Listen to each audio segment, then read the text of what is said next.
Today I'll start discussing on limits and continuity. So our setup will be this. We have some interval I, which is contained in R. Okay. And we will look at functions from I to R.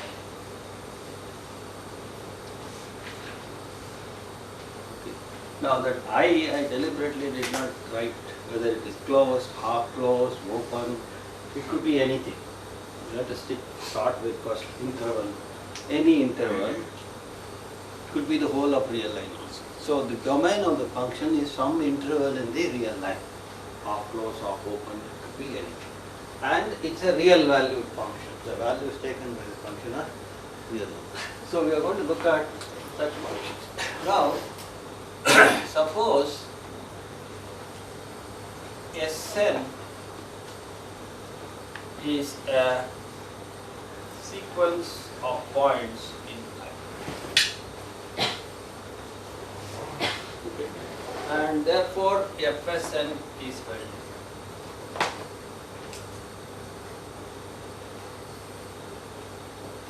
So for every n, f of Sn is well defined.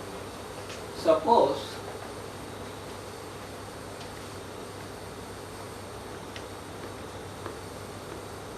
Sn tends to S0. Sn converges to S0. I am not claiming that S0 is in the interval I. That S0 can be outside the interval I also. I am only claiming that the Sns are in the interval I. S0 can be outside. So S0 may or may not be in I. Then the values of Sn at Sn is another sequence of real numbers.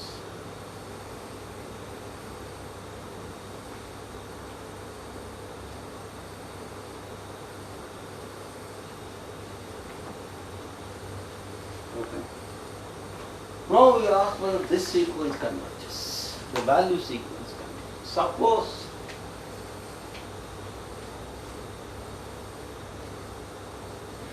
Fsn converges to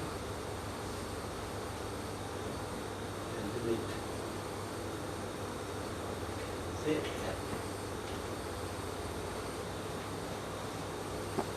Okay. So I have taken a Sn and there is a point S0 to which all these Sns converge. And I looked at the value sequence and I suppose that value sequence also converges.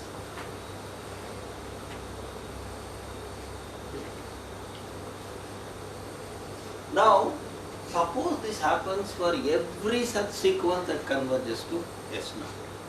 Suppose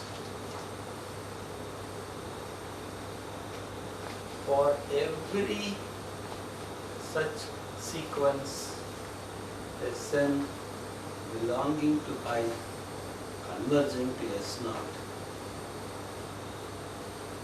the sequence of values Sn of values of F converge to L. For every such sequence which converges to S naught, the sequence of values always converges to that value L. Right? Then we say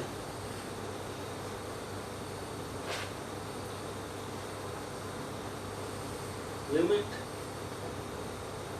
S tending to S naught, S belonging to I, through values of S which are in I, we are tending to S naught, Fs exists equal to L. So what is happening is, here is some point I naught, S naught, which may or may not be in that interval. There is a sequence converging to that S naught. Then corresponding values converges to L. Take another sequence converging to S naught. Those values also converge to L. So for all sequences Sn belonging to I converging to S naught, the value sequence converges to the same thing L. Then we say the limit S tending to S naught through the point, or limit S tending to S naught through the set I of Fs exists. And we say that is the limit. Okay. That common value limit is called L. One thing you should observe here is, at no point of time for defining this limit S tending to S naught of Fs, at no point of time I have demanded that F be defined at S naught. F may or may not be defined at S naught. At no time I claim that S naught is in I.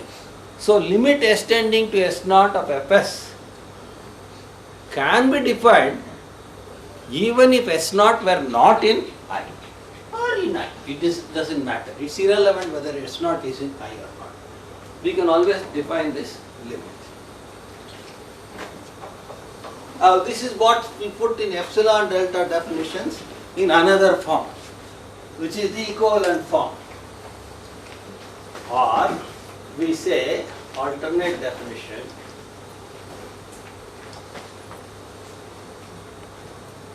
Limit S tending to S naught, S belonging to I of Fs is equal to L if the epsilon definitions. For every epsilon positive, there exists a delta positive such that whenever you are close enough to S naught,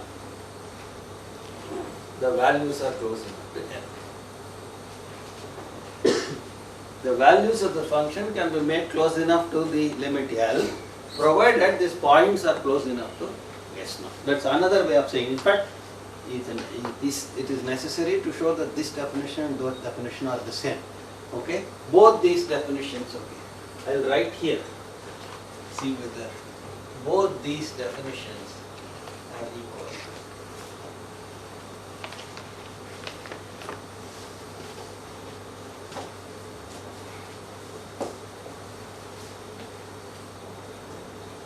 From here to here it is almost obvious, because once this is valid, for this to get any Sn going to S naught after some time will come close to S naught, and therefore it will become less than L, and that will be a limit, Fsn minus L. So from here to there, CC, from there to here you can get a contradiction. Okay? You assume this, and if this did not happen, you get a subsequence which converges to S naught but does not, Fsn does not converge to L. So one way is a contradiction. We will see whether we can indicate the proof. So that is the basic definition of limit of a function. Now, in particular, if f is also defined at S naught and Fs naught is equal to this limit L, then we say f is continuous at S naught. In addition, if S naught also belongs to I am looking only at the interval, we'll talk about general sets later.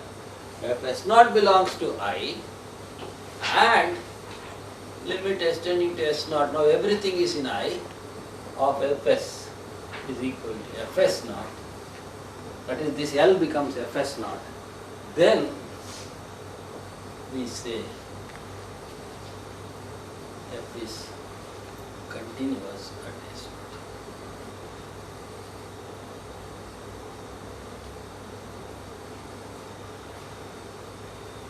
Right? Now what is alternate definition then becomes? Wherever L is there, I must put Fs naught. The L must become Fs naught. Therefore, F is continuous at S naught if for every epsilon positive there exists a delta such that mod S minus S naught less than delta implies Fs minus Fs naught is less than. Okay. But L is the place of L must be taken by actual value at that point. Then we say it is continuous. And that matters. Again, if you prove that these two definitions are equivalent, automatically these two definitions become equivalent. Right. So I'm going to make a few comments about continuous functions today, and we'll look at some examples in the next class, in subsequent classes. Okay. So I'm going to look at, in some sense, blow hard, blow cold, a very general situation sometimes and very on the real life sometimes. Now we observe that to talk about limit S tending to S naught of Fs, I don't need that F be defined at S naught. Whereas to talk about continuity at S naught, I need the function have to be defined at S naught. So we can talk about the limit independently whether the function is defined at that point or not.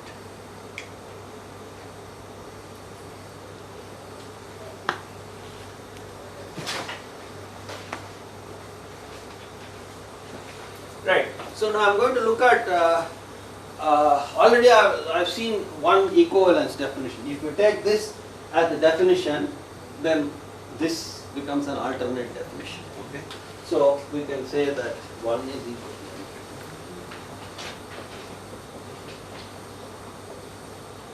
so let me call this one. This is two definition of continuity. So I will say a properties of continuous functions.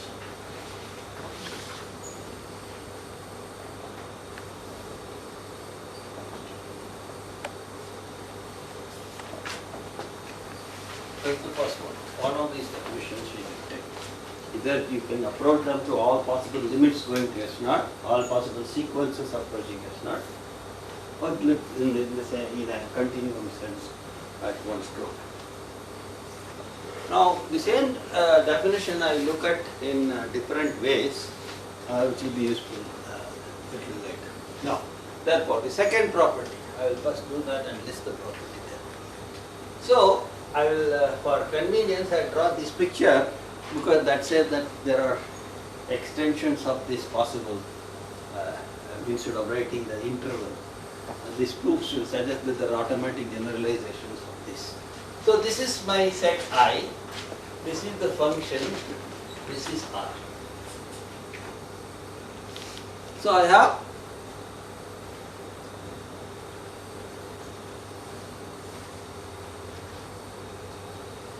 a function from this interval I to R, but in the interval I remain to them.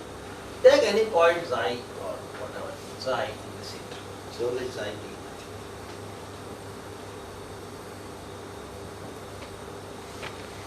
Right? Then where is f of xi? It is C. So f of xi.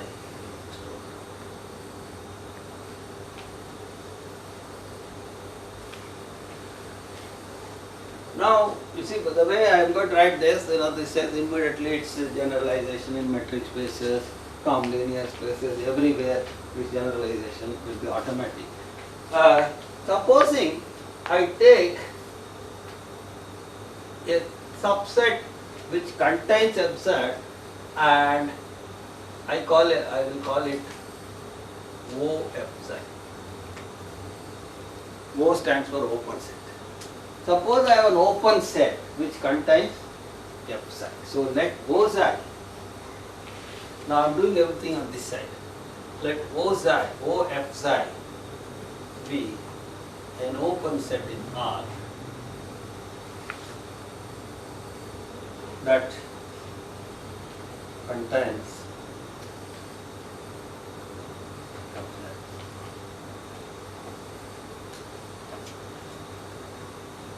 now f psi is a point in that open set.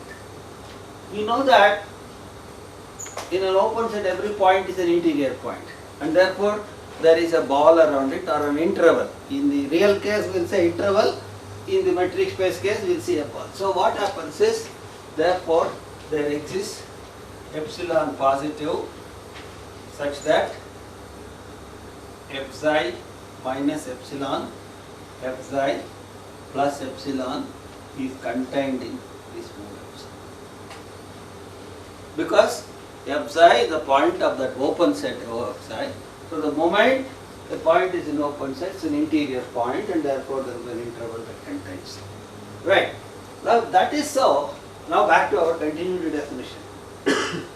Whenever you take an epsilon interval around f psi, you can always find a delta interval around that psi. So therefore it comes here. This implies that now we come to this side. There exists a delta positive such that S belongs to psi minus delta, psi plus delta implies Fs belongs to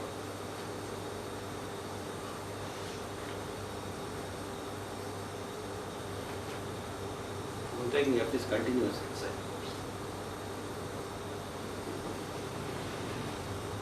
Okay. What this is mod f psi minus Fs is less than epsilon, which means Fs lies within a distance of epsilon from f psi. So therefore, what it says is, if I call this as O psi, so what I have got is, given any open set around f psi, I am able to get an open set around psi such that every point in that open set gets mapped to this open set. This is what. Therefore, what is our conclusion? F continuous at psi implies for every open set O f psi containing psi,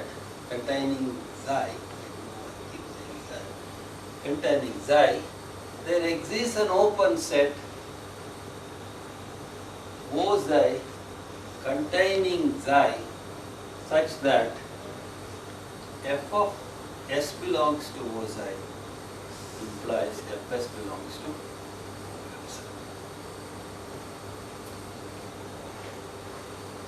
Right? Is that clear? That should be f psi, sir. Pardon me? First one. For every open set O f psi containing f psi, there exists an open set O psi containing psi that this happens. So this is one property. Now the reverse is true. The interesting thing is, so that is another way of saying continuity at psi. So there are various ways of saying how a function is, depends on what you want to do. So the reverse is also true. How do you prove the reverse? So the converse.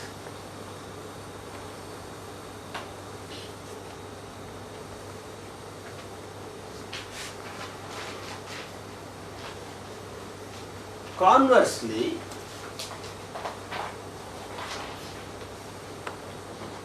suppose for every O f psi containing psi, there exists O psi containing psi such that S belongs to O psi implies Fs belongs to O f psi. Suppose this is given to us. Now we are going this way. This part is given to us. We want to claim that F is continuous. To prove that F is continuous.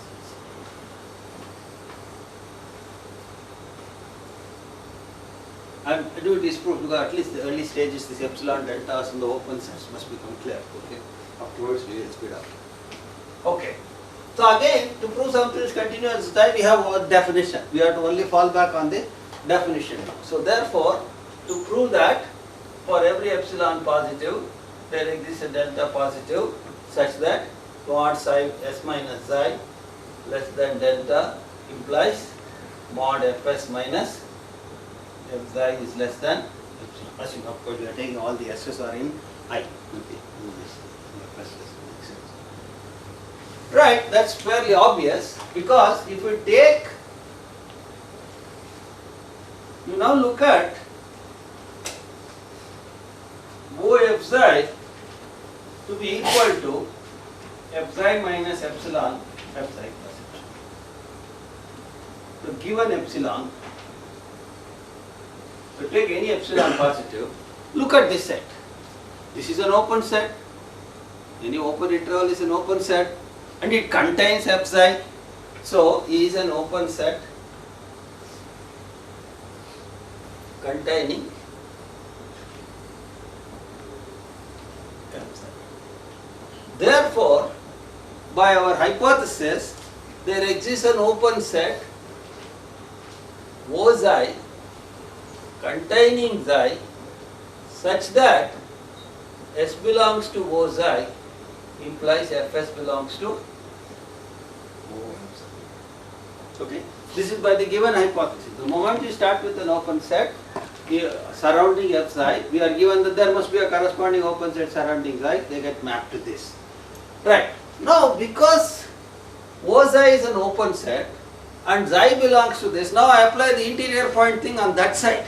Xi must be an interior point of O xi, and therefore xi is an interior point of O xi, and hence there exists a delta positive such that xi minus delta, xi plus delta belongs to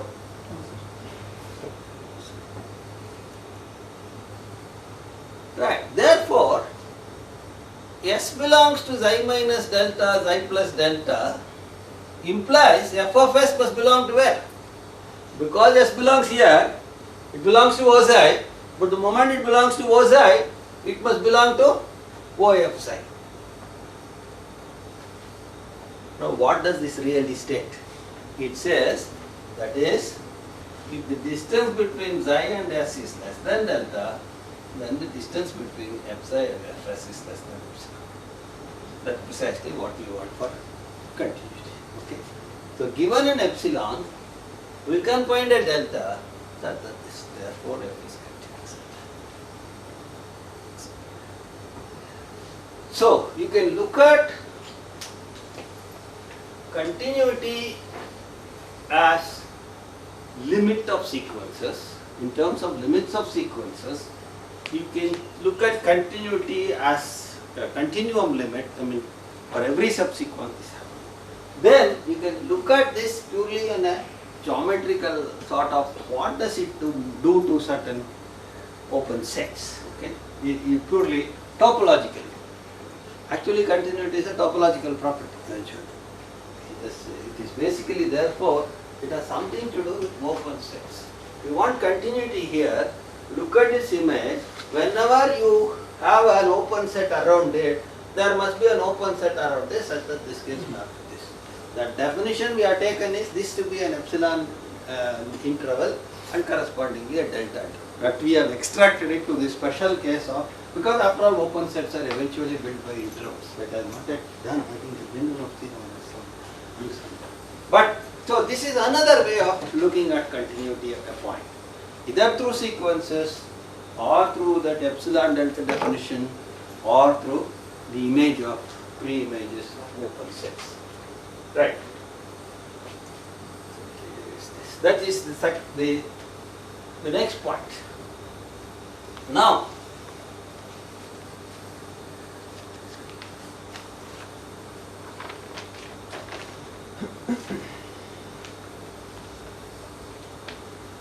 so this proof essentially told us that inverse image of balls, I mean if you view the definition with open balls, it is equivalent to the definition with open sets. Right? Focus. The general definition is any point, if you have continuity on the whole set, then you put your ball anywhere, this inverse image will be contain a ball.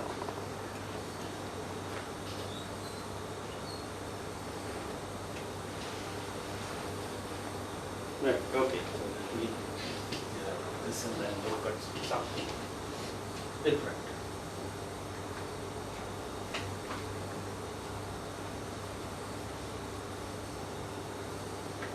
Next, suppose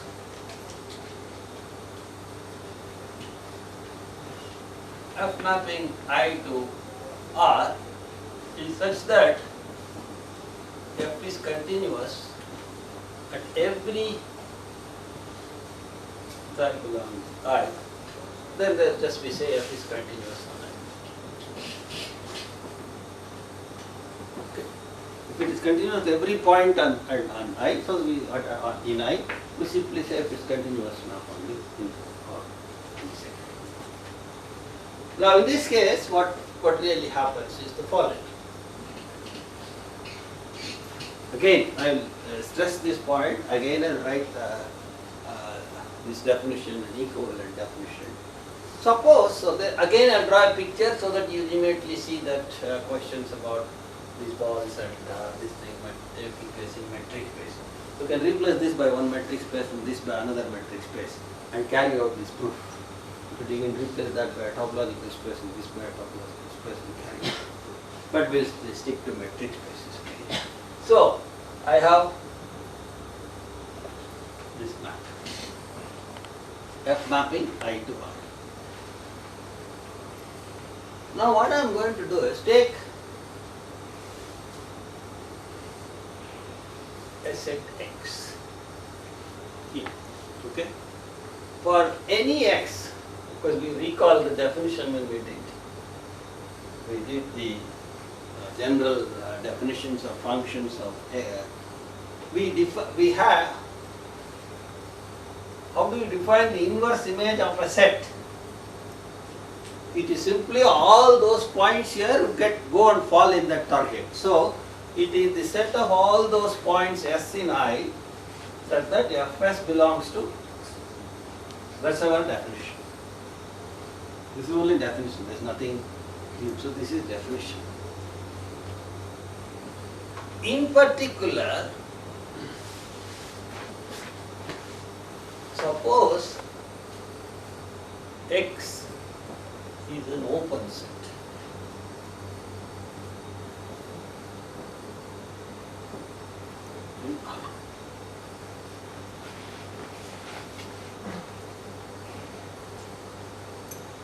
Then look at F inverse X. What can you say?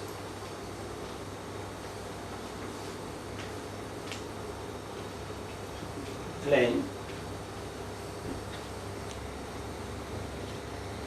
because F is continuous. F continuous on that. Then claim F inverse X.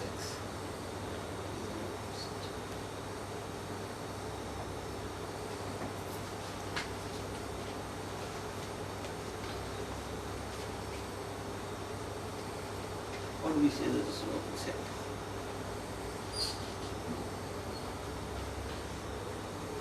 The inverse X could be empty. Okay? I could have chosen an open set in R which is not at all targeted by this function. In which case there is nothing to prove. The empty set is an open set. The question comes when F inverse X is non-empty. So let's assume that F inverse X is non-empty. So we want to show that F inverse X is an open set.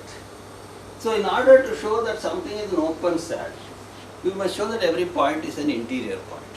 So take a point in F inverse X. Okay. So if F inverse X is empty, nothing to do. Because empty set is an open set. There are definitions. Right, so therefore, without loss of generality, F inverse X is non-empty. So now take any, so let any point containing an F. So now what I have got is, I have a point xi which goes and falls inside here. Take a point that xi is in F inverse X, so its image should go or fall in X.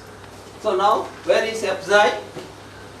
Therefore F xi belongs to X.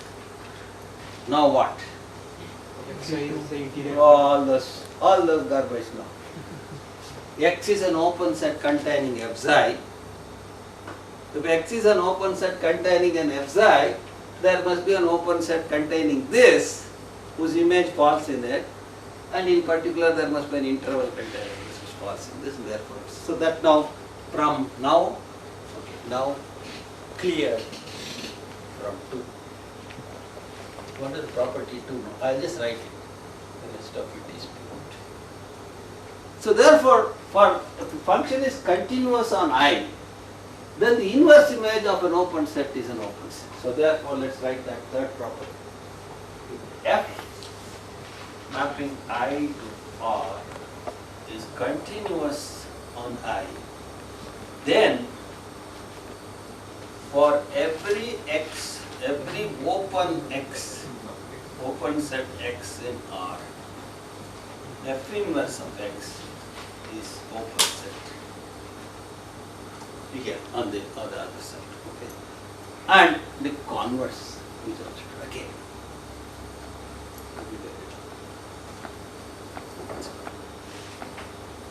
Now, this is also true. Okay, that's an exercise. You see, that I will leave it as. That's again the same from this. There we got from this definition the epsilon delta definition. Analogously, the same thing you get at every point we show that it is continuous. So F is continuous. So this is another way of looking at continuity on a set. This is the more useful thing. This is the one that controls many of the properties of the continuous function. This topological property, that inverse image of open sets is open sets. I think it took quite a while to realize that most of the time when they say a function is going from here to here, I am looking at what is happening from here to here. But it took a while to get a formal definition of continuity. So that from there you see what is happening this side, and that gives you a proper definition of continuity. It took quite a bit of time, I think, to get a formal definition of continuity. This sort of topological definition. Even that epsilon delta definition, you first freeze the interval on the image side, given an epsilon, then come back and control this side. Okay. So that is the next important property. That the inverse image of a continuous function, an inverse image of an open set must be an open set if F is continuous on the set.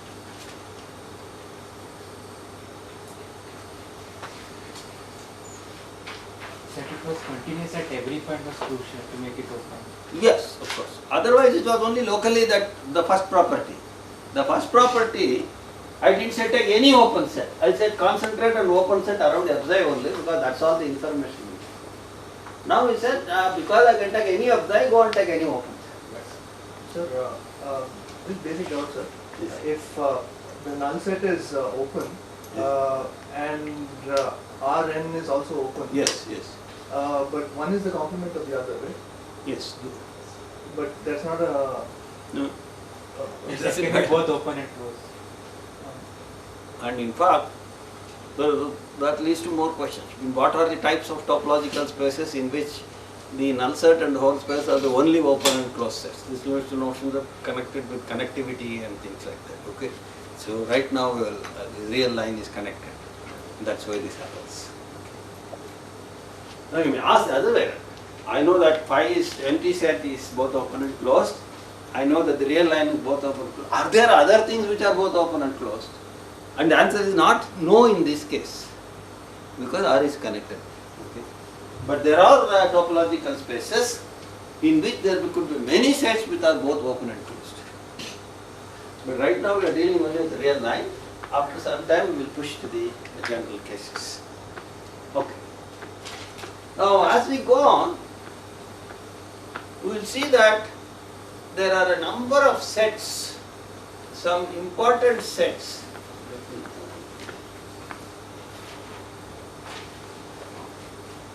So let me start now.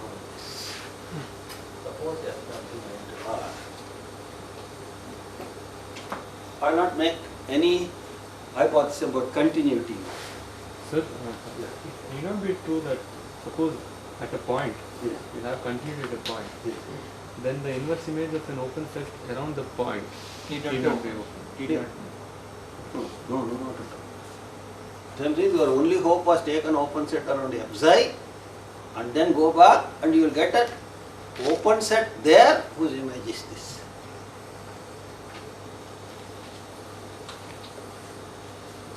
Only those points are under focus at that time. Allows at the other points we do not know what is happening. Right. So now I'll take any function R, not necessarily F mapping I to R, not necessarily continuous. I'm going to some important sets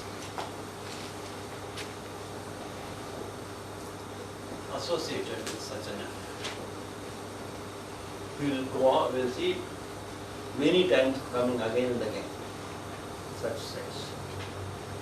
I don't know, I'll have to follow some notation. So let R alpha be any real number.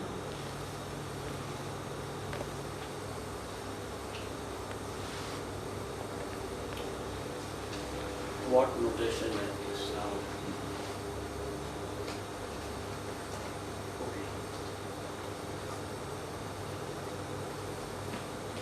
I will write E alpha F to be the set of all those points in I for which alpha is above F. That is F.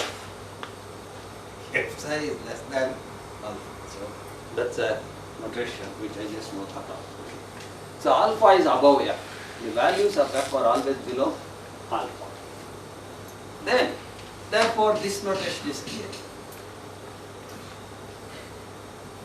This is the case where F is above alpha. So this is all those points where F psi is greater than alpha. And of course, if I write both of them at the same place, then this is the set of all those points where F psi equal to. Of course, the union of these three will be I. It has to be, the value at any point should be greater than alpha or less than alpha or equal to alpha. So I am going to split the domain set into three parts. Given that real number alpha, I am splitting the domain into three parts. Those parts where the values are less than alpha, those parts where the values are greater than alpha, those parts where the values are equal to alpha. Or in other words, this can be written as F inverse of the interval minus infinity to alpha. So F of S will lie in the interval if it has to be less than. This will be the set F inverse of alpha infinity. This is this F inverse of this singleton set alpha. Right. Now what happens is, when F is continuous, these are all nice sets. Nice sets really mean open or closed. The first two will be open, the last one will be closed.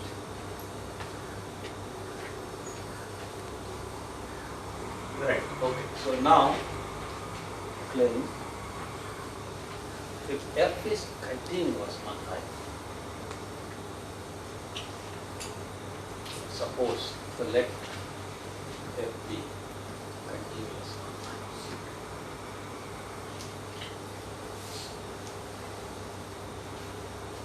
Let's look at the first set. Suppose xi is a point belonging to ER. What does that mean? This implies F of xi is less than I.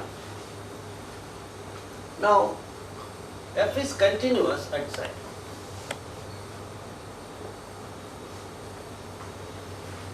If f is continuous at xi, the definition says for any epsilon, I can get an interval around xi such that the values there will be within that epsilon distance from. So now what I am going to do is choose a correct epsilon. So here is xi, here is f of xi, here is alpha. Okay. So now, what shall I choose this epsilon to be the midpoint? Okay. This is f xi plus alpha minus f xi by 2. Similarly, that's it. So choose epsilon to be equal to less than or equal to alpha minus f xi by 2. Okay. So now, where is f xi minus epsilon? F xi minus epsilon plus epsilon, and alpha is here, and f xi plus epsilon is here. Okay? That clear? Because the distance, I have taken half the distance to be epsilon. Okay, so if I add epsilon, I will go only halfway from here to here. Now that is so for this epsilon there is a delta. By continuity at xi, there exists a delta positive such that when S belongs to xi minus delta, xi plus delta, Fs belongs to f xi minus epsilon, f xi plus epsilon. But if that belongs to this interval, it has to be certainly less than alpha. So Fs is less than. So what this says is, if f is smaller than alpha at xi, it better be smaller than alpha in a whole neighborhood of xi. So therefore, it says Fs is less than alpha in a small interval.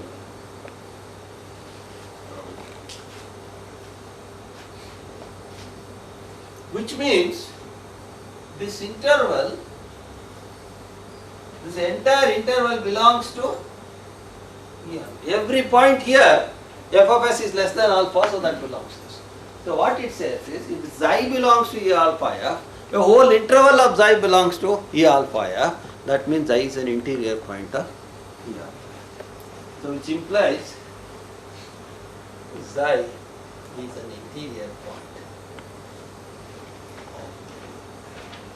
So whatever point we choose in E alpha f, we have shown it is an interior point. Therefore, every xi belonging to E alpha is an interior point,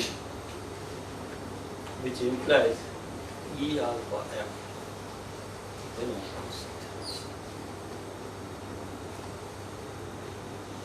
So there are two things that we observe here, only namely that if somebody is less than alpha at some place, it will be less than alpha for a small neighborhood around it.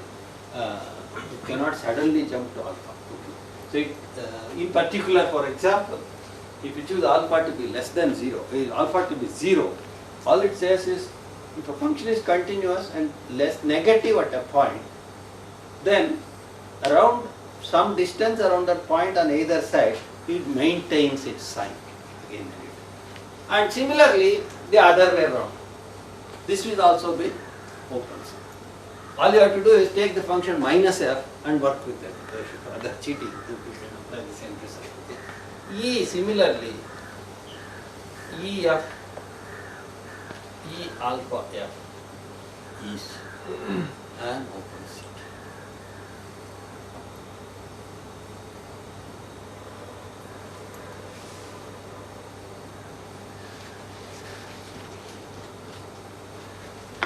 Now what about E f alpha?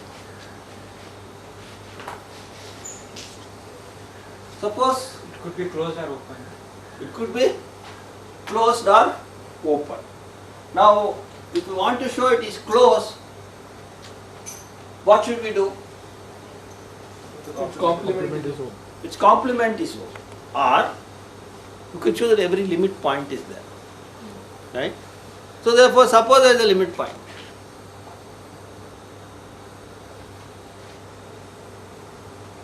Okay? Then what can we say about the limit point?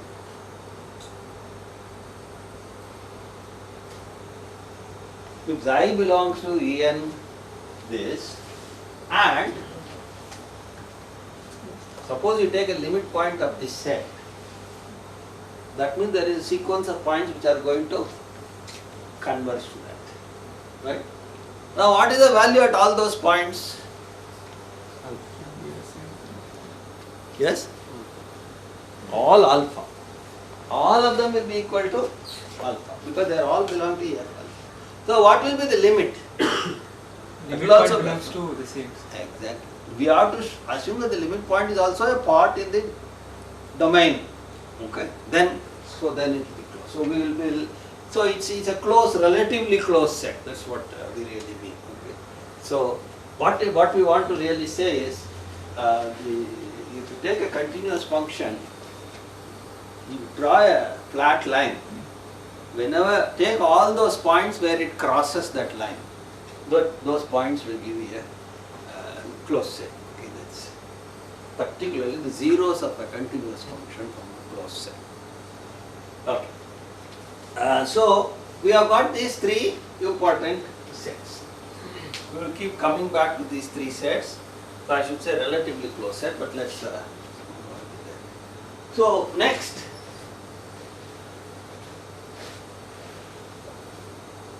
Another important property of the continuous function. This is known as the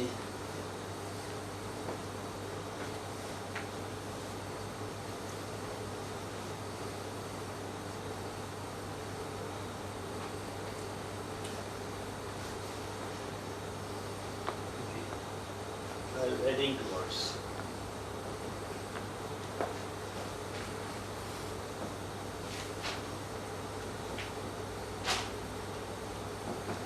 First, right, we will see what it says. This we all know, we all think we know in the sense that if you draw a continuous function, mark my words, if you draw a continuous function, then if you have reached one height and then you are going to reach another height, you have to reach all the heights in between. So therefore, if a continuous function attains two values, it must attain all values in between. That's called the hand waving rule. Because it starts with the saying, if I draw, there is no reason why I can assume that I can draw a continuous function. Because the very fact draw assumes that I take the pen and I move. Move is dynamics. So if I want to move, I must know in which direction I move, which means I know the tangent. I am already making too many assumptions. I am assuming that it is derivable. So it is a false impression that I can draw a continuous function. It is not necessary that you will be able to draw all continuous functions. So therefore, though the proof is intuitive, it is not complete. It is more intimidative than this thing. So it requires a proof. Okay. So that's what we are aiming at. Actually, it is true. It is very nicely suggested, but then we have to establish it without these aids of. This is how in early days they used to write. A continuous function is one whose graph you can draw without lifting the pencil. I can never lift the pencil, start at the point and stay put there because I don't know the direction. Without lifting the pencil, I cannot even move. I cannot lift the pencil. Okay, so I can give you a function which is nowhere differentiable. So you cannot even start off. The pencil is never lifted. Okay, so now, so again, let's say F mapping I to R, continuous on I. Suppose A and B belong to I, A less than B. So here is the point A, here is the point B, they all belong to the big interval I. And with f of A is less than 0 and f of B is greater than 0. That is, by going from A to B, it changes sign. Therefore, somewhere along the line should have crossed the x-axis, which implies there exists a point C between A and B such that FC is equal to 0. So, if a function changes sign between 2 points, somewhere in between it must have hit.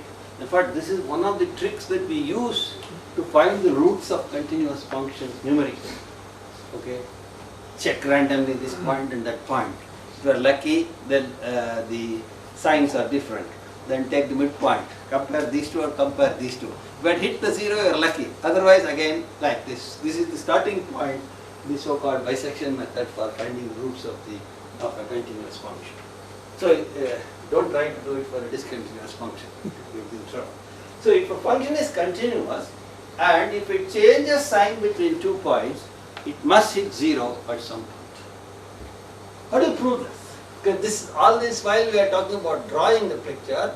Now, as Bertrand Russell would strongly object to any proof which involves a figure, and in this case particularly it is misleading to draw the picture. It is motivating, all right, but it is at the same time misleading. You cannot draw continuous function. So therefore, let's look at this. Now, what do we expect? If we go on, I know that in some neighborhood it will still be negative because just now I see. So I keep on moving. At some stage, I expect it to be less than 0, to become equal to 0. Therefore, that is the first time I will hit the point. See, I expect some first time I am going to first time crossing the 0. So how do I do that? So therefore, I consider this set A to be all those points in AB such that f psi is less than 0. Right? So what I would expect is that point where it becomes 0 becomes an upper bound for all these fellows. First time I am going to hit. And that will be the least upper bound. So define C to be the least upper bound of it. Now I am doing a lot of things. But certainly this is no problem. I am considering all those points for which it is less than 0. To define least upper bound, I must first make sure it is bounded. Now it is bounded because all these points are in AB anyway. So at most that set will be, the points will be at most hitting B. Okay. So it is a bounded set. So this is bounded set because the I belongs to A, implies I is less than or equal to B. So B is a bound, upper bound, and therefore there must be a least upper bound. So define C to be least upper bound. Now that C could be anywhere between A and B. A priori, of course I know it is going to be literally to the right of A. Okay. But at any rate, all I know is that it is somewhere between A and B. I want to make sure that it is exactly between A and B. That it is not A and that it is not B. Claim. Okay. Now if I claim this, I know it is between A and B. It cannot be A because at A it is less than 0. It cannot be B because at B it is greater than 0. So it has to be somewhere in between, and at the same time I claim it is 0. So I claim now this is exactly the point where I could approach this in another way. I can look at it as the set of all points for which f psi is greater than 0. Okay, and then consider this bounded below. See this bounded above. Okay, bounded below, and look at it, the infimum of the set. So it's actually the infimum of this and the supremum of that, and that's going to be jammed there. So claim that Fc is equal to 0. Well, suppose not.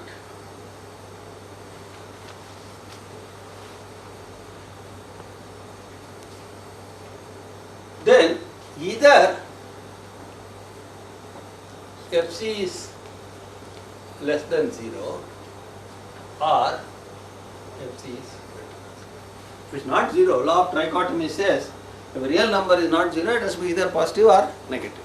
And we will show that in each of these cases we are going to get a contradiction. If this leads to a contradiction, this is not possible. If this leads to a contradiction, this is not possible. And therefore both of them will lead to a contradiction. We are done. Suppose Fc is less than 0. Then can find delta positive such that if S is less than 0 for S belonging to C minus delta C plus delta. What does that say? There are points beyond C for which it is negative, violating the fact that C is the upper bound of the points for which it is. So this one. Violating that it's LU. Huh? Violating that it is LU, least upper bound. What do you mean? Isn't it violating that? That's what exactly it violates, okay? It violates the fact that in fact C is an upper bound.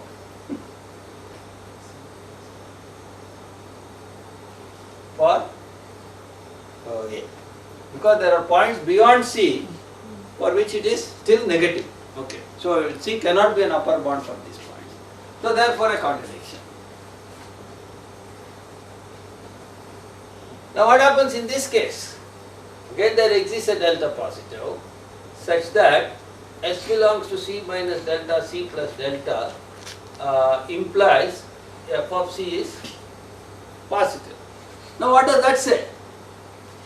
Between C minus D and C it is positive. So therefore violates C minus delta itself is an upper bound. So it says C minus delta is a upper bound for A. Again a contradiction. Okay. And therefore starting point is done, therefore FC is equal to C. And it has to be between A and B because it cannot be A because A is less than 0. It cannot be B because B is less. So therefore we have this theorem. Now it's totally irrelevant. We could have started this as greater than 0 and that as less than 0 and exact proof would have gone. So what it really says is if you have A of B, the product is less than 0, then one of them is negative and the other one is positive. Implies there is this C, A less than C less than B. That's the FC. Now that immediately gives us the intermediate value property, which simply says, suppose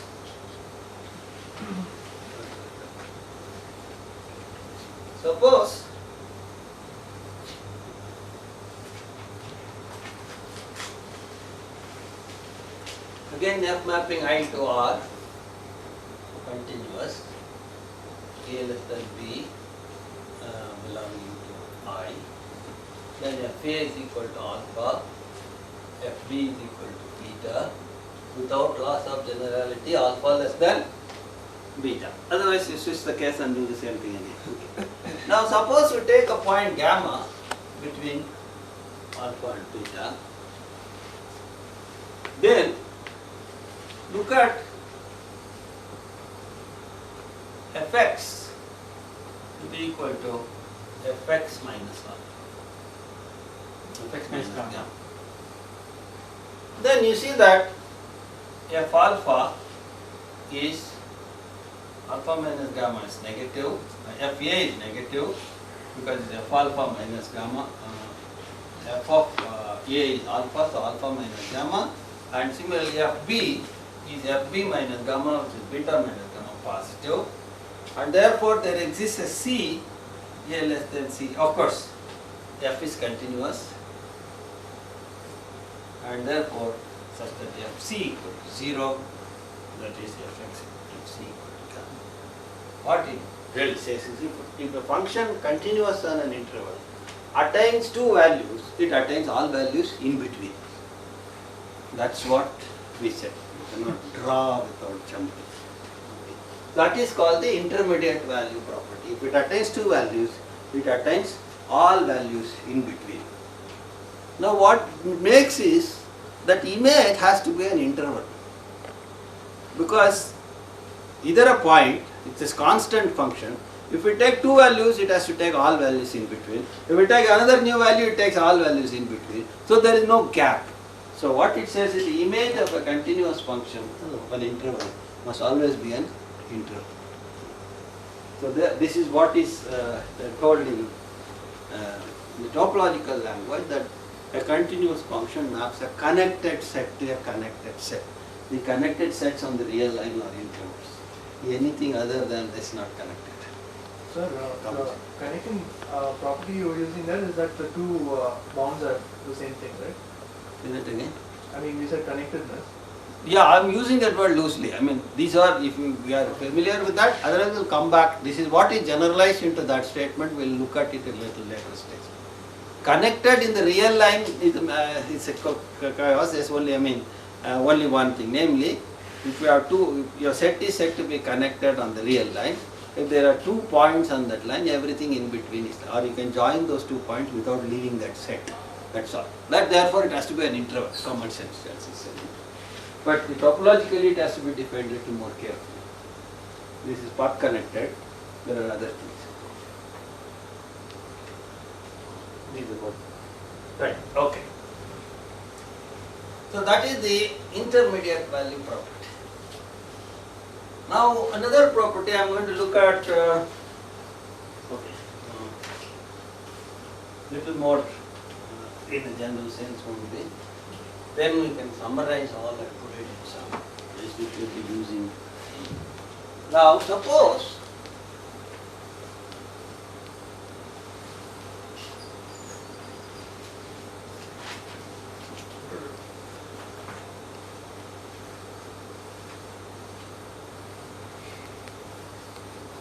once again I will draw the pictures, but I will look at them as topological. This is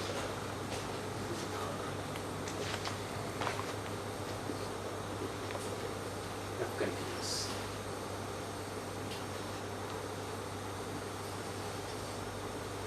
Right. See, topologically there are certain things that are important. Open sets, we have seen that the inverse of an open set must be an open set. That is what is the relevance, relevant fact about continuous functions in open sets. What old, you can think about and see what will be the relevance of this definition of open set with respect to closed sets. But now I am going to come with another important topological set called compact set. Recollect what is a compact set. The definition of a compact set was in many ways. On the real line, one way of looking at a compact set was it is closed and bounded. Another way of looking at it was you can pack it compactly. What do we mean? You give me any cover for that, any open cover for that, you can always extract a finite circle. That is, it's just like a finite dimensional space in the algebraic thing. It is the similar situation. So you give a number of suitcases to cover this set, yes. Whatever size and however many you give, as long as they are suitcases, I will select finite number of them to pack the set. That's what a compact set. So recall a set X in a topological space, in a metric space, is compact if whenever O alpha belonging to some index set is an open cover for X. What is meant by open cover? The union covers X. It is an open cover for X. There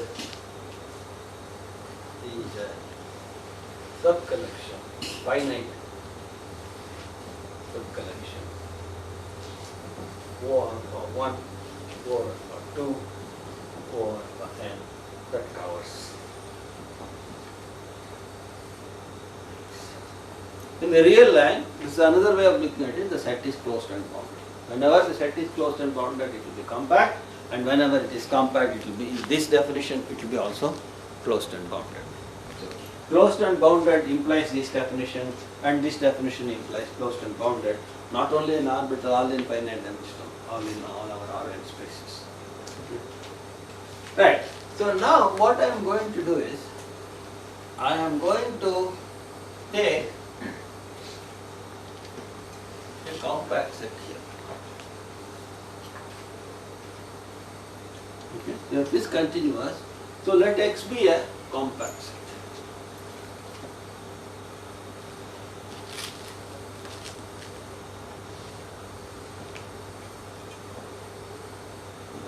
Treat I as a topological metric space. Okay. This is a metric space. In that metric space I have to go. Every interval is a metric space because the distance is there. So we are talking about the compactness in that metric space. So I want to look at its image. So every point goes there, collect all those and look at the image fx. So fx is nothing but the set of all fx that x belongs to. Look at the image of each point, put them all together and collect that, and that is. Now claim is that fx is also compact.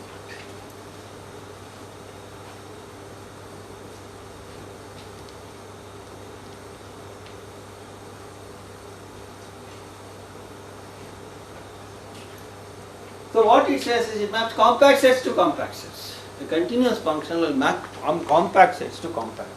Previously we saw that intervals are mapped to intervals. That is the topological version, connected sets can map to connected sets. So what it now says in the real life, a closed and bounded set will be mapped to a closed and bounded set. Now, if I have a closed and bounded set here, and which is also an interval. What is it? It is a closed interval. So I have a, suppose I have a continuous function defined on a closed interval. What should be the image? First of all, because this is an interval, that should also be an interval. And so, because this is bounded, that should also be a bounded interval. Because this is closed, that should also be closed. So it should be again a closed bounded interval. So the image of a closed bounded interval must be a closed bounded interval. And what information does it give? There is a maximum and a minimum for the function. And the maximum is attained, the minimum is attained. So there are a lot of things that come out of the picture. If we have a continuous function on a closed bounded interval, then it has a maximum, it has a minimum, and it attains all the values between the maximum and the minimum. So basically, therefore, what it says is, if you had a closed interval a, b here, and if you had drawn the graph, there would have been a closed interval here, c, d, is the minimum value of f and the maximum value of c. And the graph would therefore be trapped in this rectangle. That's, the graph will be trapped in this rectangle. Then it will be continuous. All the values, heights will be reached. So that's what the consequence of this result is. Okay. Let me write maybe it's not much time. So the consequence of this, let me write this consequence. F mapping, let I be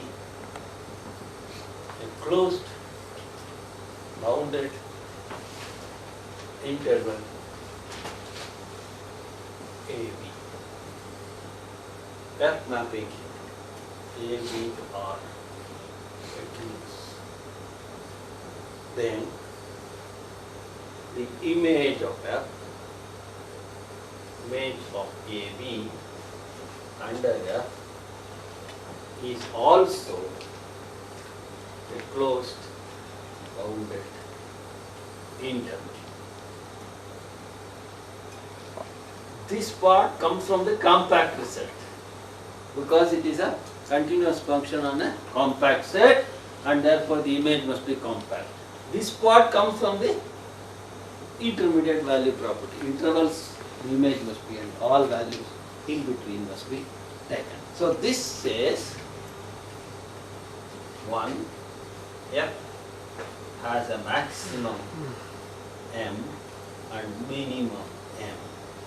That is, there exists x1, x2 in the interval AB such that fx1 is the maximum and fx2 is the minimum, and all values lie in between, and for every gamma such that m less than fx1 equal to m, fx capital M less than gamma capital M, there exists a C belonging to AB such that M of C.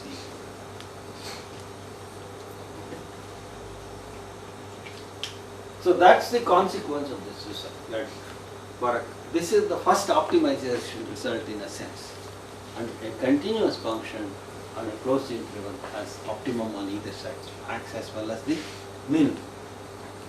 And not only that, the nicely packed, all the other values are neatly, continuously packed. But nothing is said about the derivative of the function. There is nothing in this derivative. I have not at all talked about derivative.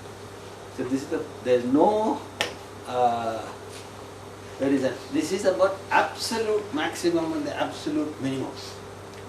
Everybody is less than fx1 or equal to fx1. Nobody can cross fx1 and nobody can cross fx2 on this side. So this is an absolute max and absolute min theorem. It's not a local max question or a local min question. It's an absolute max, absolute min question. I'll prove this next time, that it maps compact sets to that is a closed bounded set is mapped to closed bounded set. It's fairly straightforward. It is not very difficult. So these are some of the starting points of a continuous properties of a continuous function. As we go along, we will see more. Okay. I think this is the right time to stop. Approximation.